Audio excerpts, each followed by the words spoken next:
అదే RTV app వార్తల్ని క్షణాల్లో చదివే అవకాశం ఉంటుంది. ఒక న్యూస్ పేపర్, ఒక టెలివిజన్ ఛానల్ మీ చేతుల్లో ఎప్పుడూ ఉంటాయి. పాత్రికేయ మిత్రులకు నమస్కారం. అఖిల భారత సంయుక్త కిసాన్ మోర్చా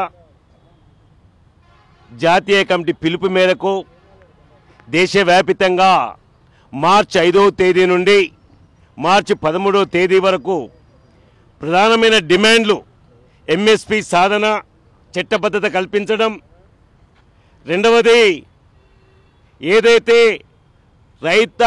చారిత్రాత్మకమైన రైతాంగ ఉద్యమానికి తలవొగ్గి మోడీ సర్కార్ నిండు పార్లమెంట్లో రాతపూర్వకమైన హామీలు ఇచ్చాడో ఆ హామీల అమలు సాధించడానికి, అట్లాగే 3 రైతు వ్యతిరేక నల్ల చట్టాలు రద్దు చేస్తున్నట్లుగానే చేసి మరో రూపంలో నూతన వ్యవసాయ మార్కెట్ విధానాన్ని తీసుకురావడానికి చేస్తున్న కుటిల ప్రయత్నాన్ని రద్దు చేసుకోవాలని ఈ డిమాండ్ల సాధన కోసం ఆందోళన పిలుపునిచ్చింది.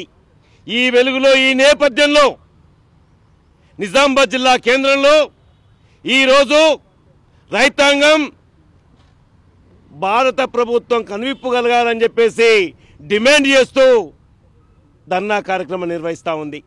మిత్రులారా, 2014లో తన ఎన్నికల ప్రణాళికలో బీజేపీ తాను అధికారంలోకి వస్తే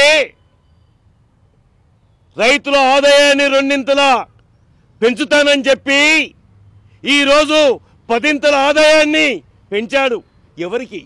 అదానీ, అంబానీ కార్పొరేట్ కంపెనీలకు, రైతాంగానికి ఆదాయాన్ని నష్టపోయే విధంగా తీసుకుంటున్న చర్యల మూలంగా 1,00,000 మంది తన అధికారంలోకి వచ్చిన తర్వాత రైతులు ఆత్మహత్యలు చేసుకున్నారంటే ఏమనాలి? అంతేకాదు, ఏదైతే సబ్సిడీలు రైతాంగానికి ఇచ్చే సబ్సిడీల్ని ఎత్తివేస్తుంది, అట్లాగే కేంద్ర బడ్జెట్లో వ్యవసాయ రంగానికి కేటాయింపుల్లో తగ్గించేస్తుంది, ఉపాధి హామీ కూలీలకు తగ్గించేస్తుంది, ఎరువులకు తగ్గించేస్తుంది, పురుగు మందులకు ధరలు పెంచేస్తుంది, రైతాంగ వ్యతిరేక విధానాలను అవలంబిస్తూ కార్పొరేట్ అనుకూలమైన విధానాలని అనుసరిస్తున్న మోడీ సర్కారుకు వ్యతిరేకంగా ఈరోజు దేశవ్యాప్తంగా ఆందోళన కార్యక్రమం కొనసాగుతూ ఉంది.